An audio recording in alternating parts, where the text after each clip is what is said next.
എല്ലാവർക്കും നമസ്കാരം. ഇന്ന് സത്യം പറഞ്ഞാൽ ഞാൻ ഒരനുഭവവും പറയണ്ടാന്നൊക്കെ വിചാരിച്ചിരിക്കുകയായിരുന്നു. ചില ദിവസം ഉണ്ടാവില്ലേ നമ്മുടെ മനസ്സിൽ വല്ലാത്ത ഒരു എന്താന്ന് പറയാൻ പറ്റാത്തൊരു വിഷമമോ എന്തൊക്കെയോ ഒരു അവസ്ഥ. അങ്ങനെ ഒരു അവസ്ഥയിൽ ഉള്ള ഒരു ദിവസമാണ് എനിക്ക്. എല്ലാവർക്കും ഉണ്ടാവുമല്ലോ. നിങ്ങൾക്കും ഉണ്ടാവില്ലേ അങ്ങനത്തെ ദിവസങ്ങളൊക്കെ? അങ്ങനെ ഞാൻ പറയണ്ടാന്ന് വിചാരിച്ചു. ഇന്ന് നേരത്തെ അപ്ലോഡ് ചെയ്തത് 2 വീഡിയോസ് കഴിഞ്ഞ ദിവസം ഓഡിയോ പിടിച്ചതായിരുന്നു. അങ്ങനെ ഞാൻ വെറുതെ ഒരു അനുഭവം ഒന്ന് ഒരാൾ അയച്ചു തന്ന് വായിച്ച് നോക്കി.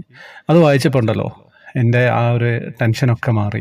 സത്യം പറഞ്ഞു കഴിഞ്ഞാൽ ഒരു സിനിമാ കഥ മാതിരി അത്രയും നല്ലൊരനുഭവം എനിക്കും ഉണ്ടായിട്ടുണ്ട് അങ്ങനെയുള്ള ചില അനുഭവങ്ങൾ. അതുകൊണ്ട് ഞാനത് വായിക്കുകയാണ്. നിങ്ങളെല്ലാവരും പറ്റുമെങ്കിൽ കണ്ണടച്ചിരുന്ന് ഭഗവാനെ പ്രാർത്ഥിച്ചുകൊണ്ട് കേൾക്കുക കേട്ടോ. നമസ്കാരം സാർ. എൻ്റെ പേര് അനുപമ. ഞാൻ ത്രിമധുരം ഗ്രൂപ്പിലെ പുതിയ അംഗമാണ്. ഞാൻ തൃശ്ശൂർ സ്വദേശിയാണ്. 1.5 വർഷമായി മിക്ക മാസങ്ങളിലും ഗുരുവായൂരിൽ വന്ന് തൊഴാൻ എനിക്ക് കഴിഞ്ഞിട്ടുണ്ട്. കഴിഞ്ഞ മെയ്യിൽ ഞാനും അമ്മയും അനിയത്തിയും കൂടി ഗുരുവായൂർ കണ്ണനെ കാണാൻ വന്നിരുന്നു. പെട്ടെന്നെടുത്ത തീരുമാനമായിരുന്നു അത്. എന്തെന്നാൽ സാമ്പത്തിക ബുദ്ധിമുട്ട് കൊണ്ട് 3 പേർക്ക് ഒരുമിച്ച് വന്ന് തൊഴാൻ പറ്റിയില്ല. അമ്മ ജോലി ചെയ്യുന്ന സ്ഥലത്തു നിന്ന് പൈസ കിട്ടാത്തത് കൊണ്ട് എൻ്റെ സുഹൃത്തിൻ്റെ കയ്യിൽ നിന്ന് കടം വാങ്ങിച്ചിട്ടാണ് കണ്ണൻ്റെ അടുത്ത് വന്നത്. തിരക്ക് കാരണം വൈകിട്ട് 4:30 കഴിഞ്ഞാണ് ഞങ്ങൾക്ക് തൊഴാൻ അവസരം കിട്ടിയത്.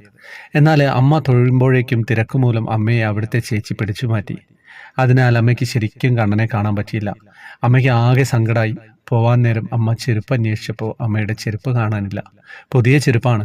2 ദിവസം മുൻപാണ് ചെരുപ്പ് വാങ്ങിയത്. പുതിയ ചെരുപ്പ് വാങ്ങാനാണെങ്കിൽ കയ്യിൽ പൈസയില്ല. ആകെയുള്ളത് ഭക്ഷണം കഴിക്കാനും വീട്ടിലേക്ക് പോകാനുമുള്ള പൈസയാണ്. അമ്മ ആകെ സങ്കടത്തിലായി. കണ്ണനെ വിളിച്ച് കരഞ്ഞു തുടങ്ങി. കണ്ണനെ കാണാനും പറ്റിയില്ല. പുതിയ ചെരുപ്പും പോയി. കയ്യിലാണെങ്കിൽ വേറെ വാങ്ങാൻ പൈസയുമില്ല. അങ്ങനെ ഭക്ഷണം കഴിക്കാനുള്ള പൈസ എടുത്ത് അമ്മയ്ക്ക് ചെരുപ്പ് വാങ്ങി. പക്ഷേ വിശന്നിട്ട് വയ്യായിരുന്നു. രാവിലെ ചായ മാത്രമാണ് കുടിച്ചത്. എന്നാൽ ഇപ്പോൾ സമയം 5:30 ഞാൻ എൻ്റെ സുഹൃത്തിനെ വിളിച്ച് 100 രൂപ GPay ചെയ്യാൻ പറഞ്ഞു. അങ്ങനെ ഞങ്ങൾ 3 ചായ മാത്രം കുടിച്ചു. പിന്നെ സ്നാക്സ് വാങ്ങാൻ നിന്നപ്പോൾ GPay ആണെങ്കിൽ വർക്കാവുന്നില്ല. ബില്ലടിച്ചത് കൊണ്ട് ഞാൻ പോവാൻ വെച്ചിരുന്ന വണ്ടിക്കാശിൽ നിന്ന് പൈസ എടുത്തു കൊടുത്തു. അങ്ങനെ ബസ് സ്റ്റോപ്പിൽ ചെന്നു. ആദ്യത്തെ ബസ്സിൽ ഫുള്ളായിരുന്നു. അപ്പോൾ അമ്മ പറഞ്ഞു പുറകെ വരുന്ന ബസ്സിൽ കയറാമെന്ന്. ആ ബസ്സിൽ ആരും ഉണ്ടായിരുന്നില്ല. ഞങ്ങൾ 3 പേരും ബസ്സിൽ കയറി. അമ്മയും അനിയത്തിയും ഒരേ സീറ്റിലിരുന്നു. ഞാൻ വേറെ ഒരു സീറ്റിലും ഇരുന്നു.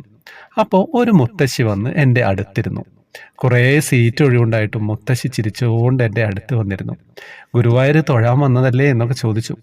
പിന്നെ മുത്തശ്ശി എൻ്റെ വീട്ടിലെ കാര്യമൊക്കെ ചോദിച്ചു. മുത്തശ്ശിയുടെ വീട്ടിലെ കാര്യവും മക്കളുടെ കാര്യവും ഒക്കെ പറഞ്ഞു.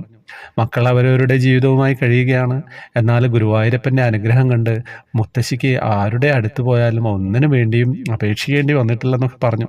ഞങ്ങൾ സംസാരിക്കുന്നതിന് മുമ്പ് ഞാൻ വണ്ടിക്കാശ് തികയോ എന്ന് നോക്കുകയായിരുന്നു. അപ്പോൾ മുത്തശ്ശി എന്നോട് ചോദിച്ചു, എന്താ മോളെ നോക്കുന്നത്? പൈസ ഇല്ലേ? ഞാൻ നടന്ന കാര്യമൊക്കെ പറഞ്ഞു. ഒരു 10 രൂപയുടെ കുറവുണ്ട്.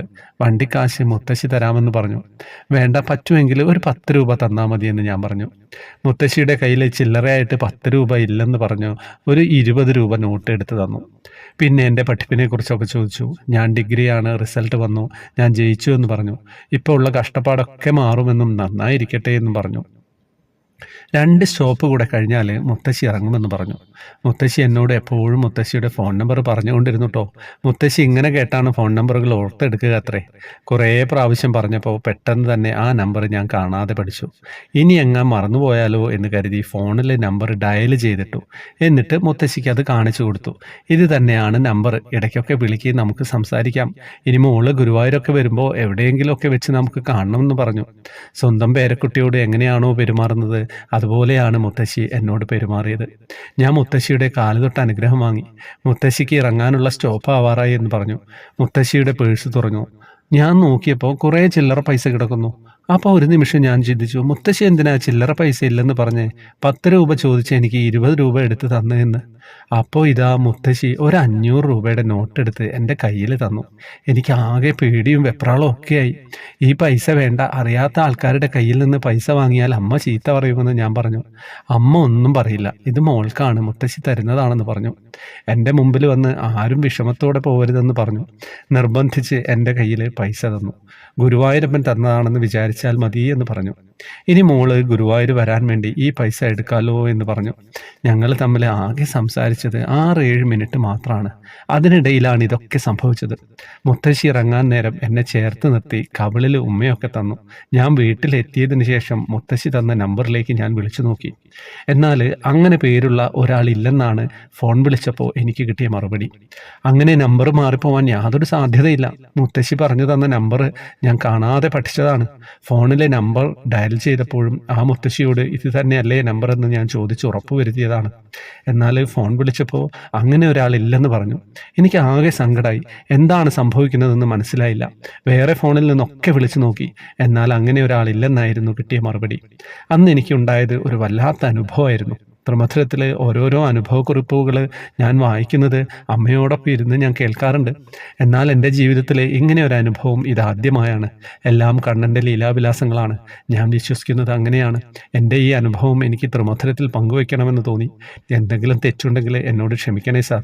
എല്ലാവരെയും ഗുരുവായൂരപ്പൻ അനുഗ്രഹിക്കട്ടെ. ഹരേ കൃഷ്ണ. ഞാൻ ആദ്യം പറഞ്ഞത് വെറുതെ ആയില്ല അല്ലേ? എന്താ പറയേണ്ടത് എന്നറിയില്ല. ആ മുത്തശ്ശി ആരായിരിക്കും ആ മുത്തശ്ശി? ഒരു സംശയമില്ല. നമുക്കൊക്കെ നമ്മുടെ വിഷമങ്ങളൊക്കെ മാറ്റാനായിട്ട് ആരെങ്കിലുമൊക്കെ ഉണ്ടാവില്ലേ? അതൊരു സംശയമില്ലാത്ത കാര്യമാണ്. അപ്പോൾ അങ്ങനെയുള്ളൊരു അനുഭവമാണ്. ഞാൻ മുത്തശ്ശിയുടെ കഥ പറയുമ്പോൾ ഇങ്ങനെയുള്ള മുത്തശ്ശിമാരൊക്കെ ഉണ്ടാവില്ലേ? എനിക്ക് അച്ഛൻ്റെ ഒരു പെങ്ങളുണ്ടായിരുന്നു. അപ്പോൾ അവർ വീട്ടിൽ വന്നു കഴിഞ്ഞാൽ അച്ഛനൊക്കെ അല്ലേ കുറച്ച് പ്രായമുള്ള സമയത്താണ് ഇത് നീ വെച്ചോ എന്നും പറഞ്ഞ് ഒരു 500 രൂപ അച്ഛന് കൊടുക്കും. ശ്രീകാന്തനുള്ളതാണ് എന്നും പറഞ്ഞ് ആരും കാണാണ്ടാണ് തരിക. പിന്നെ അമ്മയ്ക്ക് കൊടുക്കും, പെങ്ങൾക്കും കൊടുക്കും. എന്നിട്ട് പറയും അടുത്ത കൊല്ലം ഞാനില്ലെങ്കിലോ എന്ന്. പിന്നെ അടുത്ത കൊല്ലവും വരും. അങ്ങനെ കുറേ വർഷങ്ങളിലായിരുന്നു. ഈ വർഷമാണ് ആ മുത്തശ്ശി മരിച്ചത്. അത് ഞാൻ ആ മുത്തശ്ശിയെ ഓർത്തു. ഇതൊരു വല്ലാത്ത അനുഭവമായിരുന്നു. എൻ്റെ ഇന്നത്തെ ആ ഒരു ദിവസത്തിൻ്റെ ആ ഒരു സാഡ്നെസ് മുഴുവൻ മാറാൻ ഇത് സഹായിച്ചു എന്നുള്ളത് ഒരു സത്യമാണ്. വേറെ എന്താ വിശേഷം? വേറെ ഒന്നുമില്ല. ഇനി മുതൽ കുറേ ദിവസം ഗ്രൂപ്പിലുള്ളവരുടേതായിരിക്കും വായിക്കുക. കഴിയുന്നവരൊക്കെ മെമ്പർഷിപ്പ് എടുത്ത് വരാൻ ശ്രമിക്കുക. അല്ലാത്തവരും അയച്ചോളൂ. ഞാൻ സമയം കിട്ടുമ്പോൾ ഒക്കെ ഓരോന്നൊക്കെ വായിക്കുന്നുണ്ട് കേട്ടോ. ഹരേ കൃഷ്ണ.